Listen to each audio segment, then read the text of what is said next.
What is the craziest secret you found out? Story 1. My grandma announced to the family on Christmas Eve several years ago that my uncle, 58 at the time, oldest of 4, had a different dad, and only told us because his real dad was about to die after she had been sneaking off to take care of him for the 6 months prior. Then she kicked everybody out of the house. This is a family story. I wasn't born for this. My great-grandmother was divorced as a Catholic in 1914. She never told my grandmother until they were celebrating their 50th wedding anniversary and my grandmother was 52. No one knows anything about my real great-grandfather. Story 2. I was looking to get an athletic scholarship in high school, and so I never drank. I also had a minivan. These two facts meant I was the designated driver. One night, I loaded up the van with a group of drunkards after a party. I dropped some people off at home, but a few of my friends wanted to go to McDonald's. We're sitting in the van eating our food when somebody asks, "Whose phone is this?" They go through the messages and find out it belonged to our friend Brian. As they read the messages, they uncover that Brian is in a secret relationship with his best friend's mother and has gotten her pregnant. She ended up having the baby. We were 17 at the time. Looking back, we should have said something, but we never did, and as far as I know, this is still a secret. An acquaintance of mine's father died, and a month or two later, the son's friend, started massively flirting with the grieving widow. Like, for a 19-year-old trying to get it on with a 48-year-old woman who was his friend's mother, who had just buried her husband, that level of desperation is just incomprehensible to me. The afternoon of the morning he died, my stepdad's so-called best friend came over along with a few others. He stayed until everyone else left and then tried to convince my mom to have sex with him, right then and there. He would have wanted it this way. Super classy. Story 3. My mother told me I suffered from hypoxia during birth to give me a reason for my specialties, autistic traits, and poor motor skills. When I got to meet my biological father, he nearly lost it. She simply smoked and drank during pregnancy. Ooh, this rings a similar bell to me. I was born with hydrocephalus, and at 3 months had to have a shunt fitted. Very fortunately, don't want to tempt fate, but it's caused me a few problems and affected my life in no way whatsoever. Modern medicine, I thank you. However, my mom never ever bothered to tell me I had a shunt fitted. She told me the large scar on my scalp was from an accident. Truth only came out when I needed a grown-up shunt at age 10 because the original was a child's one. Bit of a shock for me at the time, terribly scared, but the shunt got replaced and all was well. My mom hated me discussing my shunt. The most she ever said was that she felt but couldn't prove that my delivery by forceps was to blame for the condition. Years later, I discovered my mom didn't give up smoking for even a day during her pregnancy, and actually I figured that had potentially more to do with it than delivery by forceps. I never gave this much thought before. Sometimes you only put the pieces together in middle age. If it helps any, lots and lots of people smoke and drink during pregnancy, and their kids come out okay, and lots of people are very clean living and their kids still come out neurodivergent or whatever. It's as likely to be just genetics as it is to be her substance abuse. Unless she was like blackout bender drinking. Please note, I am not saying it's okay to substance abuse during pregnancy. I'm also not saying that substance abuse during pregnancy won't harm children. It can and it does, and the likelihood of harm seems to be related to a mix of genetics versus quantity and type of drugs. Story 4. Not me, but a friend at work about 20 years ago. She was older than me, but we were good work friends. Her father had passed several years earlier, and when her mother passed, her brother and her would take the weekends to clean out the house to sell it. They found a box in the attic with piles of Polaroid pictures, 8mm movies, and VHS tapes. The pictures were of their parents and their close friends, 2 other couples whom she'd known since birth. The couples were lifelong friends and the kids all grew up together. They vacationed together, spent holidays together, and had a lot of sleepovers over the years. All of the pictures were of the couples having sex together, like with each other, etc., and looked like they spanned decades. She assumed the tapes and the movies were all the same. She and her brother had no desire to find out. She had no idea if any of the other couple's kids had any idea. She and her brother never suspected that their parents were swingers with their close friends. They burned everything and decided to not mention anything to the rest of the family and the kids of the other couples. I went to an estate sale a few months back. It looked like a 1980s time capsule. The bedroom had a huge round bed with a red satin cover with a huge round mirror on the ceiling, old video equipment on the dresser, and boxes of old VHS tapes with handwritten labels. It just felt so weird and icky. Like if you had a sex dungeon in 1985, maybe tidy it up in the next 35 years. Have a close friend and he and his wife are in lifestyle, which they prefer to call it. They have 3 adult kids and I always hope there's no photographic proof on the laptop. I found out by accidentally getting a mild text pic. I'm 53 and live in Oklahoma, and I just want you to know that I am tired of being the open-minded friend everyone tells about lifestyle and emotional affairs and being sugar mamas. I don't judge in a moral way, I just don't want to know. And this is why I gave my brother, and only my brother, the password to my Google account in the event of my unlikely demise. It has the passwords for everything and any sensitive content not yet deleted. He has the fortitude and compartmentalization to delete if necessary. Find what is useful and divide up my assets accordingly. Partners and friends may come and go. Seeing my nudes would cause my father's own death, but my brother would be able to dispassionately sort through the rubble. No, I obviously don't want him to see my vulnerable and personal stuff, but I also want my son to see it far less, so the contingency has been made in case I don't.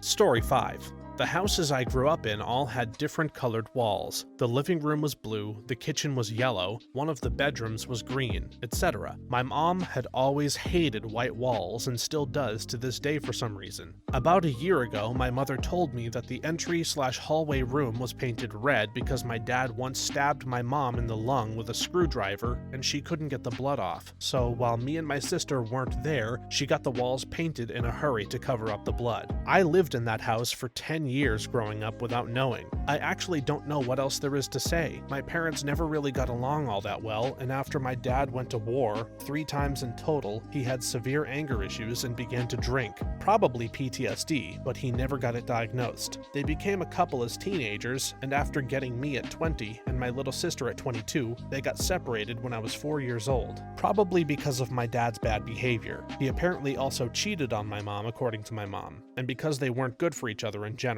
So, the stabbing incident happened before that. After they got separated, I never really saw my dad until he committed suicide when I was 10. Actually, on this very day, 16 years ago. So, I lived with my mom until I got taken away by Child Protective Services at 13, and never moved back. It's probably not hard to imagine that my childhood sucked, and so did my relationship with my mother, who I went no contact with this year since she's not good for me and my mental health. Story 6. Not entirely sure this counts as a secret, but after my father attempted to murder-suicide me and my family, the police told us that there was evidence that the firing pin in the rifle hit the round. It just never went off, literally only alive due to faulty ammunition. Old ammo? It's the only reason I didn't accidentally kill my uncle when I was about 10. He took me rabbit shooting and my dad gave us a bunch of rounds he had in an old box from decades ago. Being a dumb-arse kid, I had my finger on the trigger while climbing under a wire fence and tripped a little. Then, click, I look at my uncle and he looks at me. We both look at the gun and it's pointing directly at his head. He claims to not remember this incident at all. I honestly have no idea. My father hadn't been living with us for about a year at that point. We were told he had to get rid of his guns, but clearly either that was a lie or he got more. Bit messed up to say, but thankfully the ammunition in his handgun worked when he brought it on himself. Just glad I didn't have to see that. Story 7. My Irish uncles were all businessmen who generally ran legitimate operations, but truly, and I mean truly, believed that if you could outwit someone, whatever you could take from them was earned. As you might imagine, this led to other more creative enterprises, one of which was an underground bar and gambling operation. One day, a guy who owed my uncle a lot of money on some gambling debts decided it would be more expedient to stab him, so he came in and stabbed him 28 times. I was 14 at the time and was the one who found my uncle. I ran for help. It was awful. My uncle, an incredibly tough guy, lived through it. He thought the 28 wounds were symbolic and kept saying over and over, 28 times he stabbed me. 28 times. 1 year and 1 day later, these guys were obsessed with numbers and numerology, and other hoodoo claptrap. One of my uncles came and got me out of bed in the middle of the night. He gave me whiskey for the first time and wouldn't even tell me where we were going. All of my uncles and some well-trusted workers kidnapped that guy and gave him exactly 366 wounds. The last one a shot in the back of the head. It was important/implacably essential to them that I saw all of this. I guess to show me since I was the one who found Uncle Jack. They dismembered his body and spent the rest of the night burning the parts to ashes on a roaring fire in a giant grill, like to roast a whole hog at a cabin where they'd killed him. Then they scattered the ashes to the four winds of heaven. It was already daylight when my uncle drove me back home, so the craziest part of this story is that I took a shower and went to school. Story 8. I used to work for the coroner. One of the calls my boss had was a friend of mine. We were told by his family he died in a tragic accident. I mentioned it to my boss because the circumstances were odd. The accident didn't make a lot of sense. My boss let it slip that it was a suicide. I can never tell any of my mutual friends what actually happened. Our friend was a hero. I have to keep this a secret for the rest of my life. This happened a while ago and it still kills me. Honestly, I think people deserve the truth, even if one doesn't think they could handle it. I'd want to know if my friend, cousin, uncle, grandpa, etc. committed suicide, so I'd try harder next time if I saw warning signs in my loved ones. The remarkable thing about it is there were no signs. My friend was the happiest, most zest of life person I've ever met. He was devoted to his family and spread love everywhere he went. Never, not once, not ever did I hear the guy say a bad thing about anyone. He showed up everywhere with a smile. He was the light in the room. The years I knew him, I only saw him genuinely upset once. It adds to the tragedy of the entire situation because he clearly made up his mind. There was no stopping him. Trust me, if there was even a hint, a morsel of sadness in this man, an army of his friends and family would have rallied around him. His decision to end his life was deeply personal, and he kept it a secret until the very end. Story 9. The parents of a friend of mine had passed off their second daughter as their first daughter, who passed away as a baby, for about 20 years. So the first daughter passed away as a baby, and upon having a second daughter, the parents allocated the identity and age of their first daughter to her. I don't know how they did this and managed to pass it off for so long, but it may have had something to do with them moving from one country to the next. She struggled through school, and somewhat obviously so, because when she was actually 13 years old, she was being told that she was 15. She discovered the truth after her 21st birthday, when in fact it was only her 19th birthday, and this discovery played so much havoc with her life that she needed lawyers to prove that she even existed, since there was apparently no record of her birth. And there were legal complications of an underage girl obtaining a driver's license, consuming alcohol, smoking, age of consent, accessing nightclubs, etc. There was also the feeling of betrayal, the pressure applied to her over the school when she wasn't even meant to be in the high school classroom until 2 years later. As I understand it, she now has a birth certificate and her own birth date. This reminds me of someone I used to work with. Far less dramatic though. She was born in South America and she never had a birth certificate. Then as a baby, the family moved to Canada. The parents had connections to someone who created a new fake birth certificate for her, but they made a mistake and wrote down the wrong birth year. It was off by 1 year. So now all of her legal documents, driver's license, passport, etc. say that she is 1 year younger than she actually is, and she just had to go along with it forever. Knew a woman with a similar backstory. Born in El Salvador, adopted at 5 by a single mother in Canada. Turns out she likely isn't the age on her birth certificate and might be a few years older. She is tiny, easy to see as younger all her life. Gets worse. After her adoptive mother died, she got a hold of her records. In the file was a little note. Evidently, the week she was to be flown to Canada, a couple showed up at the orphanage demanding they give their daughter back, that they hadn't given her up. Another document showed that she had been treated for TB at the orphanage. So, I was there when she read those files. Not a good time. She was never the most stable person, and this seriously wrecked her. I'm adopted, so when she read that, I nearly puked. Way too close to home. In a way, I mean, the scariest, most tense scene in a movie, for me in the last 10 years, when Billy Batson is knocking on his bio-mom's door. Not friends with her anymore, but damn, I still feel bad for her. Story 10. I went to recover an old email with my phone number. An extra account popped up to recover what looked like my ex-girlfriends from 10 years ago. The curiosity got the better of me and I logged in. Lots of junk, but when I looked into a sent email, I found several correspondence from Craigslist ads seeking other married women for a discreet no-strings sexual relationship. She was married with a child at the time. I had no idea she ever liked women.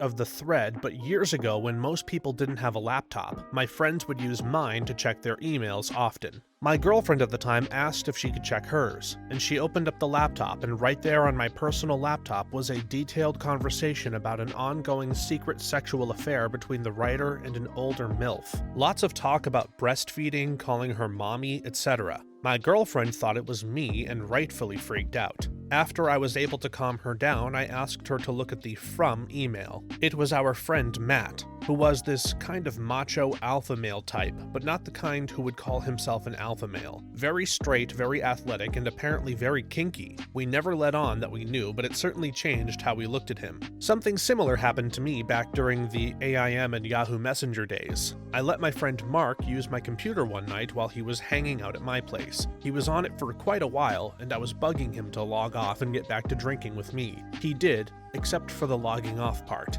The next morning, I got on my computer after Mark left. There on my screen was a very long, very detailed conversation between Mark and another guy about Mark's diaper fetish. How he wanted the other guy to be his naughty little boy. Finding out my best friend was into baby play was shocking. Mark and I are both gay, so it being daddy instead of mommy was expected. Hopping on this one. I was sitting with my girlfriend at the computer when I was about 20, and I saw an email for Girls Web pop up. She deleted it very quickly, and I didn't think much of it immediately, but then curiosity got the better of me, and while she was somewhere else, I checked the deleted messages. Sure enough, it was a lesbian dating website. I found her profile where she was basically saying she'd never been with a girl before and wanted someone kind and understanding to show her the ropes. I confronted her about this a few weeks later, and she swore blind that she wasn't lesbian, just wanted to try an old fantasy and she was going to share it with me, but got freaked out and stopped using the account. I never fully believed her, but things settled down and I essentially forgot about it.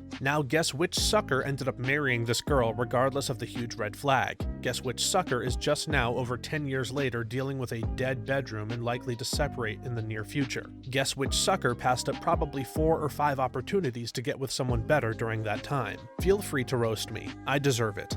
Story 11.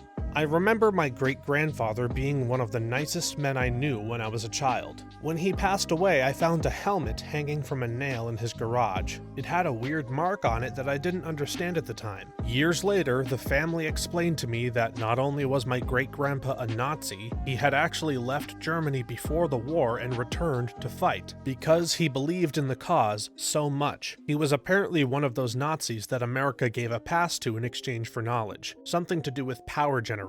He spent the back half of his life managing power plants in New York. I used to spend a lot of time at my aunt's house as a kid, and at one point my aunt's husband's father moved in with them. He seemed like a sweet old man. He had a thick European accent and his English wasn't great, but he was always nice to me and my brother. He had a couple of dogs that he loved and we'd always play with. Years later, my aunt told me that he'd been in the SS and never really got over his beliefs. My mother became interested in her genealogy a few years ago, and went and visited her aunt, who was the owner of the extensive family tree that the aunt's late sister-in-law had taken the time to create. We ended up discovering that my great-great-great-grandfather, never met him, lol, was Hermann Göring, Hitler's right-hand man. A pretty fun fact to pull on people when they're least expecting it. I have a similar situation, but slightly less dark. Before my grandpa passed, the nicest, greatest person I've ever known in my whole life, we were in his storage room where he had a bunch of memorabilia from Korea and Vietnam. There was an immaculately clean, strange-looking helmet with a weird symbol on it. Everything else in the room had a bit of dust on it, but not this helmet. When we asked him about it, he told us about a time in Vietnam when his company got ambushed on patrol, and he ended up coming face to face with a Viet Cong soldier who was about to shoot him, but his gun jammed and my father killed him with a hand shovel, literally embedded in this guy's head. After the firefight, the company was cleaning up when my grandpa went back to get his shovel, and he realized the guy he killed couldn't have been more than 13 or 14 years old. He felt so immensely guilty that he buried the kid on the spot and kept the helmet he had to always honor the memory of what that poor kid had been dragged into, and how much of a waste of a life that Vietnam War had been. He went into that storage room once a week and wiped the dust off of that helmet to always remind himself of that and to honor that kid whose name he never even knew.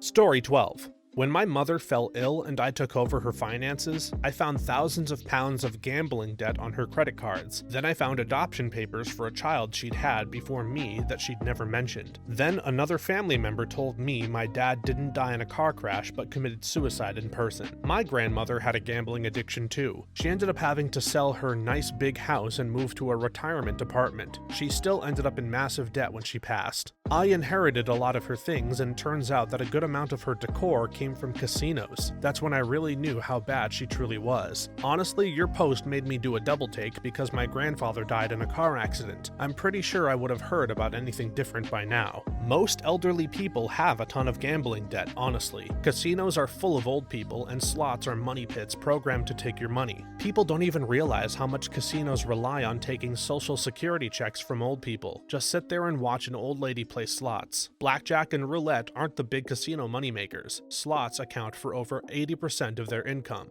They just have to offer the table games to get people to come. Plus, it doesn't help that lots of times retirement homes have regular casino outings. Old people really do need hobbies, otherwise they'll just end up blowing off their whole life savings at the casino. When my wife was in med school, she'd occasionally have to do away rotations. Some nights, I'd go to a nearby casino just for something to do to get me out of the apartment. I'd usually play poker, but occasionally would play blackjack. I made the mistake of going to a blackjack table on a Wednesday, when some people get their social security checks. It was the most depressing experience I've ever had in a casino. People sit down with their monthly check, playing until they lose it all, then saying to the dealer, who knew them by name when they arrived, "See you next month," and the few that didn't lose everything left saying, "I'll see you tomorrow," which I'm assuming continued until they inevitably left broke, saying "see you next month." Story 13.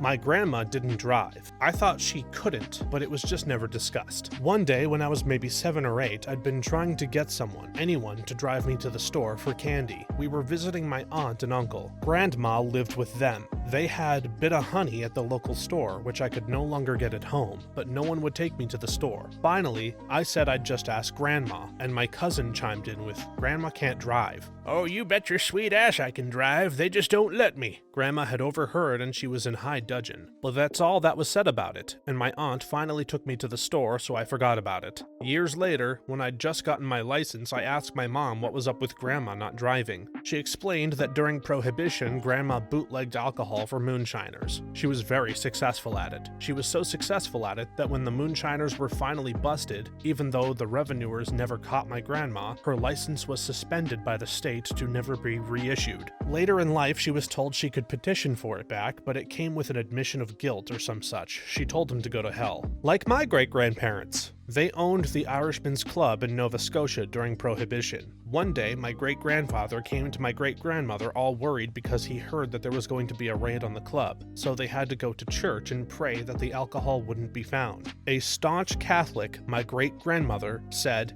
"You damned fool, don't go to church, go hide the booze." They were never caught. Wait, she sounds like my great-great-great-aunt. Any chance that she was from somewhere in the Arkansas area? I don't want to say exactly where, but great-great-great-aunt, born in the 1860s, was exactly like this. She had a daughter. I'm wondering if we're related, lol. Her daughter, my great-great-aunt, ended up just like her, bootlegging badass of the Prohibition era. Even if we aren't related, I'm damn glad to know about other badass women that don't give a crap. Story 14. After my grandfather passed, we found out he had fathered a child when he was posted in Italy during World War II. He never knew. His mother intercepted any letters from the Italian girl. He came home, met and married my grandmother, and had 4 children. I forget who in the family found out and how. It's crazy to think we have a whole Italian family out there. Edit. Went to sleep and woke up to crazy notifications. Thanks for the awards. To clarify, I'm in the UK. Not that it's relevant to the story. My oldest aunt is 77, so this kid would be at least 79 by now, I would think. We've considered doing the DNA testing, but some family members aren't comfortable with how those companies could use the information. It's a really sad story, but if his mother hadn't intercepted the letters, I wouldn't exist. It's a weird place to be in emotionally. I found out my aunt had a child, put him up for adoption, and wrote him off in the 50s. Not uncommon for the time. We found out when the son took a DNA test that linked him to me and my brother. She is even trying to deny it to this day. She refuses to see or talk to him and has has written off all of us in the family that have hung out with and or talked to him. I don't understand how people can try to refute the 1 in 50 billion odds that they're their children. Good riddance to that kind of stupidity. It's too bad. I share about 10% of her DNA though. Strangely enough, that's similar to mine. My grandfather was full-blown Italian. He was posted in South Africa during the war and he knocked up a local. Turns out I have a black aunt who may or may not be still alive. Story 15.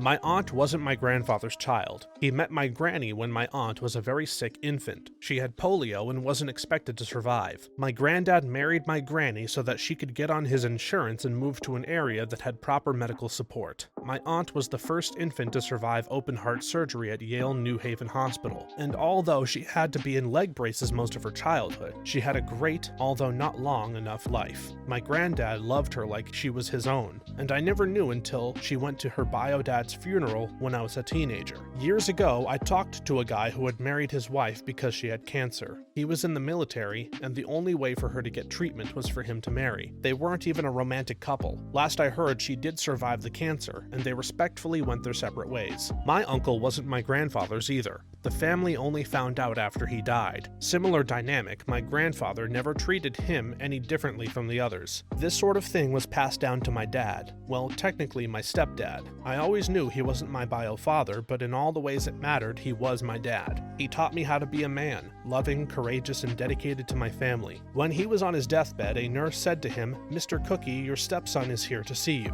Well, that was a mistake. He got red in the face and just about got out of bed. He's not my stepson, he's my son. Also, the proudest I ever saw him was when he held his granddaughters in his arms. My granddad and dad were awesome men, the kind that welcomed new people into their families, with very open arms. Miss them both every day. Story 16. Relative did not just fall off a bridge with her baby, she jumped. It seems obvious in hindsight, but they reported it differently both in the news and to younger family members. I used to work in a field dealing with suicide prevention, and even though some may see the passing as a result of suicide, a lot of family members and loved ones have a very difficult time coping with the idea that the victim passed due to these circumstances, especially when children are involved. This is not uncommon to report differently, as it is not something a lot of families are able to come to terms with, and understandably. I am really sorry to hear about your relative though, and I hope some of the wounds have somewhat healed over time. Mine are kind of similar to yours. My great-grandfather shot himself with his hunting rifle and committed suicide when he was 23 years old. My great-great-grandfather, his FIL, worked for the police department at the time and was able to cover up the suicide as an accidental discharge of the gun. So my great-grandmother would get the insurance payout. The police report and the rest of the family were told it was an accident, but come to find out, everyone else who was friends with my great-grandfather knew he was suicidal, and even his best friend got the gun after the funeral. Last year, my best friend died and the gun was given back to my great-grandmother. Guns that accidentally discharge and injure/kill someone must be smelted down. This was not. So yeah, my family covered up a suicide for over 50 years. Story 17. I started having problems with my teeth, spontaneous abscesses that resulted in multiple root canals. My dentist did some looking into what might the cause be, and found some really odd-looking abnormalities with my incisor roots and nerves, the teeth that had been affecting me, so he sent out requests for help to a couple of professors he knew in the field. When my next appointment came up, he was really quiet for a bit, verbally stumbling about. It turns out that what was happening with my teeth was a classic sign of inbreeding, and he was super uncomfortable giving me the news. I brought it up to my mom, and she was just like, "Oh, well, yeah, didn't you know?" What the fuck? Of course I didn't know! Turns out that not very far back in the family tree, several of my relatives decided that it was a good idea to get married to one another, and no one bothered to mention it, ever. The small town where I live is 85% my relatives. No joke. I hadn't even met all of them. That's how many there are. For clarification, I had made a big point of going far away from my hometown to meet my husband, married 12 years this June, because I was afraid of having children with someone who might be my cousin, only to find out 5 years after we had been married that I was in fact a product of inbreeding. My husband and I are not related at all. Thanks for watching until the end. If you have a similar story to these that you would like to share with us, please leave it in the comments below. If you enjoyed these stories, please leave us a like and subscribe. For more videos like this one right now, please stop by our channel. Thanks again, and see you next time.